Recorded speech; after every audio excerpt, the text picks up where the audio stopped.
ஒரு நிமிஷம். வாழ்க்கையே மாறியது. கதை. ராமு ஒரு வழக்கமான கார் மெக்கானிக். தினமும் காலை 6 மணிக்கு எழுந்து கையெழுத்துக்கே வைக்க முடியாத பசுமை தோட்ட வாழ்க்கையோடு எண்ணெய் கரைகள் நிறைந்த தனது ஒர்க் ஷாப்புக்கு புறப்படுவான். அவன் குடும்ப நிலை சுமாரானது. கடன்களில் மூழ்கியிருந்தான்.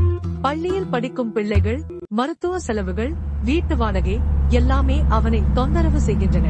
ஒரு நாள் ஒரு வாடிக்கையாளர் ரேஞ்ச் ரோவர் காரை சரி செய்ய கொண்டு வந்தார். அவசரமான பழுது. ராமு அதனை நேரத்தில் சரி செய்தார். அந்த வாடிக்கையாளர் அதை பார்த்து ஆச்சரியப்பட்டார்.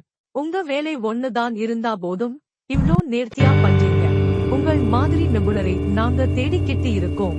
அவர் ஒரு பெரிய கம்பெனியின் மேலாளர். உடனே ராமுவுக்கு ஒரு வேலை வாய்ப்பு கொடுத்தார். மருத்துவ காப்பீடு, உயர்ந்த சம்பளம், குடும்ப சுகாதாரம் எல்லாம் உடன். அந்த நிமிடம் ராமுவின் வாழ்க்கை